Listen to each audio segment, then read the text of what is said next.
que é um investimento, primeiro, que vem do coração de Deus. É vontade de Deus que o homem ouça falar dele. É vontade de Deus que a mensagem seja pregada a todos, né? E era uma coisa que eu sempre dizia, assim, eu sempre digo, né? Que quando nós estávamos ali no campo, e sempre que eu passava Porto Velho ou em outras cidades, eu sempre procurava mostrar a importância dos que estão aqui, né? Nesse apoio de contribuição, nós lá e eles aqui. É um trabalho de parceria. O missionário não trabalha sozinho, né? Faz que não, tudo que acontece no campo, eu gosto de frisar isso. Tudo que acontece no campo, a pessoa que contribui aqui, ela faz parte desse projeto, porque é um projeto É em verdade. parceria.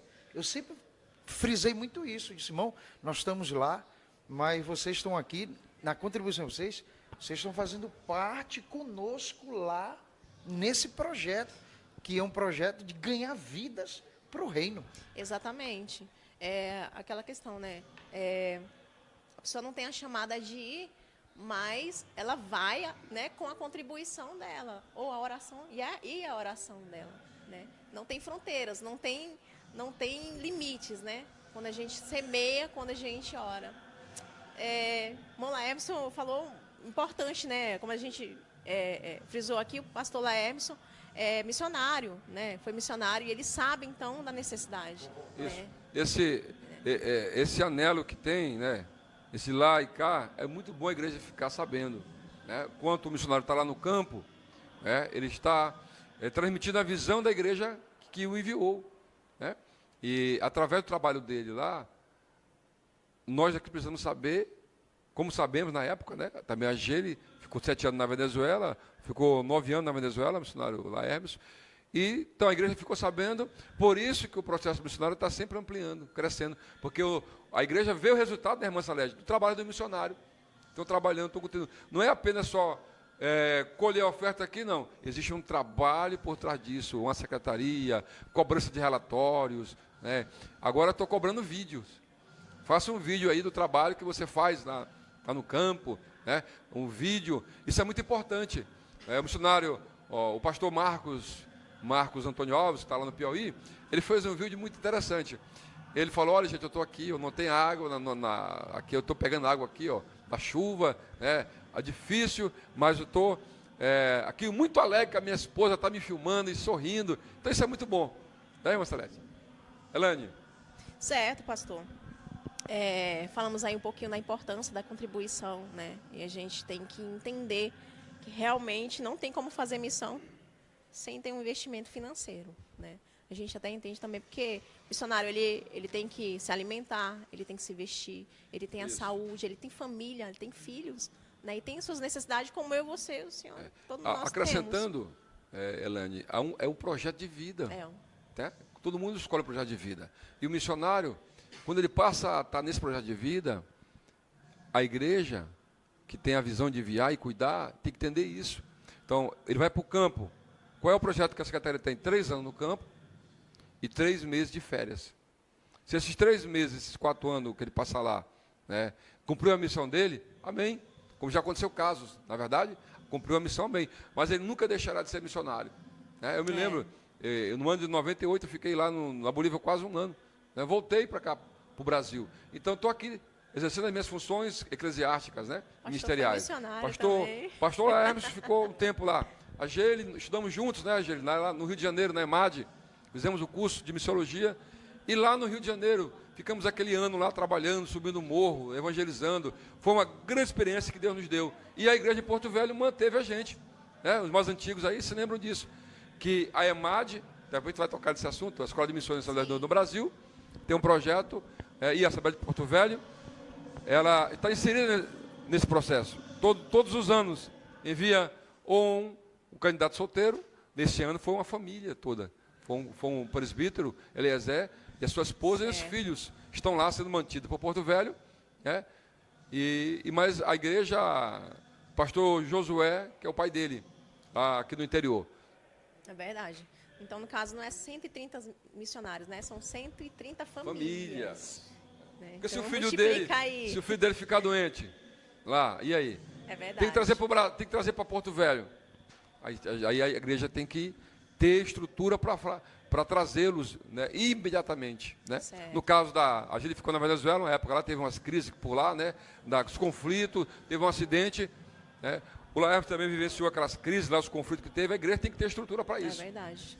Falando até em Geile, né, assim, a Geile também foi missionária da Venezuela, mas vamos ouvir um pouquinho, né, a respeito do chamado, né, pastor Laemson, né, assim, na sua visão, qual foi a sua preparação, qual foi o campo que o senhor foi missionário, que o senhor atuou, e qual foi a sua preparação para ir para o campo? Assim, eu acredito o seguinte, que em termos de preparação, eu acredito que não começa já ali numa sala de aula. A minha experiência na preparação, Deus foi trabalhando comigo, ela veio, por exemplo, eu com 12 anos de idade, eu não podia ouvir ninguém falar espanhol. Se eu ouvisse, eu chorava, sem entender nada. Era só por saber que era espanhol. Eu sabia que era argentino, era chileno, né? Na minha cidade havia muitos. Eu andava pelo centro, quando eu ouvia, eu me encostava e começava a chorar, não sabia por quê. Então daí, né, a gente vai entendendo que uma preparação para a missão, ela não começa numa decisão já hoje, ir para uma sala de aula, estudar. Eu acredito, que isso já vem já uma preparação primeiro de Deus.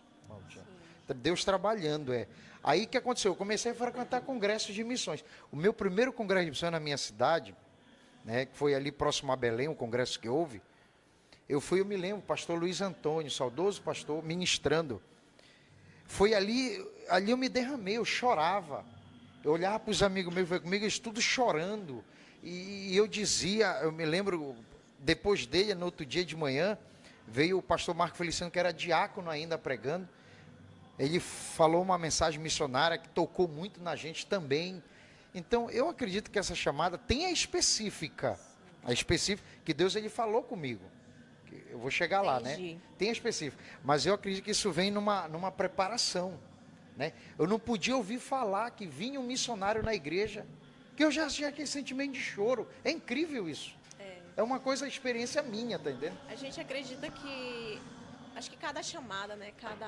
Cada ministério que Deus dá, primeiro, é o Senhor que fala, né? Primeiro é Deus que coloca. Isso. Já está no coração de Deus, eu acredito, depois Deus vai gerar no nosso coração. E já vai buscando corações que se dispõem, né? Vai sendo tocado. Eu acredito que Deus, ele seleciona pessoas que já tem aquele desejo, né? Eu sou uma pessoa que, assim, eu não tenho medo de desafio, de encarar coisas que eu não conheço. Tem gente, não conheço. O desconhecido ele fica com medo. Eu não, eu vou para cima, entendeu? Eu vou para cima do desconhecido. Então, eu acredito que uma preparação para a missão, ela já vem já Deus vem tratando com a pessoa. Eu fui para a sala de aula, estudei missões, né? Estudei um pouquinho o idioma também, não sabia nem para onde eu ia, mas já estava estudando espanhol. Hoje, para mim, o melhor idioma que tem é espanhol. Sério? É quase universal, né? Para mim o idioma universal é o espanhol. Fala em todo lugar. Eu gosto. Se deixar, a gente fala em todo lugar. Eu falo espanhol. Às vezes alguém está conversando, alguém está pregando, na minha mente estou traduzindo, porque eu gosto do espanhol. Eu não falo não, porque eu gosto. Qual foi o campo que o senhor atuou? Eu atuei 3 anos no sertão da Bahia, né? Inaugurei. O pastor foi lá na inauguração um dia no templo, teve lá, pastor. Glória a Deus por isso. E depois de 3 anos nós fomos à Venezuela. Foram mais 9 anos na Venezuela. Total foram 12 anos fazendo missões, né? E o desejo ainda, eu sei que um dia eu irei voltar para o missionário. Não sei quando. Quais foram assim os desafios que o senhor encontrou? Os desafios, assim, olha, no campo missionário. Para mim, o desafio maior que eu encontrei é a missão transcultural. Eu fiz missão cultural, tive o privilégio de conhecer o que é missão cultural dentro da nossa cultura. Ela tem os desafios, né? E geralmente os desafios são diferentes dos transculturais. E um dos desafios muito grandes transculturais justamente é o idioma. Sim. Que eu cheguei, pensava que eu sabia alguma coisa de espanhol, devia estudado. Cheguei, eu já sei. E te percebe que sabia nada. Vou fazer um estágio. Sabia nada. Aproveitando aqui a Geile, né? A Geile também teve uma experiência. A Geile começou a falar espanhol, não largou nunca mais. Também. desafios, experiência, uma experiência que marcou durante essa sua atuação no campo missionário? Olha, existe várias, né? Mas tem uma que eu lembro agora, no momento presente. Eu já com quase 3 anos na Venezuela. Nesse mesmo período, aqui dentro do Brasil, na Bahia, eu já havia levantado 2 templos, abrindo trabalhos. E agora numa missão transcultural, para a gente ver o desafio. A gente estava em passo mesmo bem lento. E isso me chocou muito. Porque geralmente o missionário que quer chegar, ele já quer fazer logo. Né? E quando eu saí da Bahia, eu já fui mais ou menos preparado, condicionado para essa situação. De você chegar você não vai chegar logo pregando e aceitando 1000 pessoas e congregando, levantando igreja. Mas em sua maioria já chega com esse pensamento. Que já vai chegar a levantar a igreja, já vai ter obreiro. Vai ser fácil, é né, muito fácil. Então, por isso que eu digo que a missão transcultural era um desafio muito grande. E eu tive essa experiência. E eu com 3 anos orando, eu não tinha nenhum terreno para construir uma igreja. Eu disse, meu Deus, nesse tempo, eu já tinha levantado 2 igrejas dentro do Brasil, lá na missão, lá no Nordeste, no sertão. Então aquilo foi me chocando. Eu orando, numa das minhas orações, orando à noite em casa, no quarto, Deus, ele falou comigo. Eu lembro que eu chorei, que nem menino chorando no quarto, né? Chorei bastante, ouvi novamente, porque eu tive algumas experiências de ouvir a voz de Deus, né? Deus veio falar com a gente de várias formas, mas ouvir a voz de Deus, eu tive 3 experiências sobre isso. Uma foi na chamada do campo e outra foi nessa vez. Eu nessa crise, querendo fazer alguma coisa, não tinha recurso, né? A gente tem para se alimentar bem, a gente vive bem, mas a gente quer construir, a gente quer comprar terreno, a gente quer fazer, a gente quer comprar cadeira, som, é mais difícil. Né, todo mais difícil. Pouca gente, não havia tanta gente para congregar e muita dificuldade. Aí o que aconteceu? Deus aí falou comigo que ele ia me prosperar. Literalmente, eu vou te abençoar. Nesse momento, isso é uma experiência que eu estou contando. Certo. Eu abri as minhas mãos, irmã Helene, e eu sentia dinheiro descendo na minha mão, eu de olho fechado chorando. Olha aí. E uma coisa que coisa para crente, viu, irmão? E só uma crente coisa entende. só uma coisa estamos num assunto de crente, que não é isso? E eu senti aquilo tocando na minha mão, e a única coisa que eu falava naquele momento chorando, eu dizia: Deus, me dá sabedoria para administrar o que o Senhor está colocando em minhas mãos. Eu dizia naquele... Foi uma oração que saiu de dentro de mim. Me dá sabedoria. Mas com 2 meses, eu comprei o primeiro terreno na Venezuela. Certo. E com muita luta a gente foi conseguindo, fui comprando som. Eu lembro que uns irmãos do Tempo Central mandaram uma oferta e não sabiam para quem mandar. Aí Deus usou a Geile. Tu lembra disso? Lembra disso? Deus usou a Geile. Ela mandou 5 mil reais para mim. Com esse dinheiro, já foi depois dessa oração. Comprei bateria, teclado, guitarra, baixo. Eu fui lá e vi. Tá lá, tu viu, né? Pois é, compramos. Sim. E não tínhamos músico. Foi algo assim pela fé. Ficou alguns meses sem ninguém tocar esses instrumentos. Depois, é uma história longa. A minha esposa foi arranhando alguns acordes no teclado dela. O que ela aprendeu, ela foi passando para outra. Os meninos foram para o YouTube buscar, para aprender. E hoje nós temos... A Geli foi lá, viu grandes músicos lá hoje. Músico, menino que toca...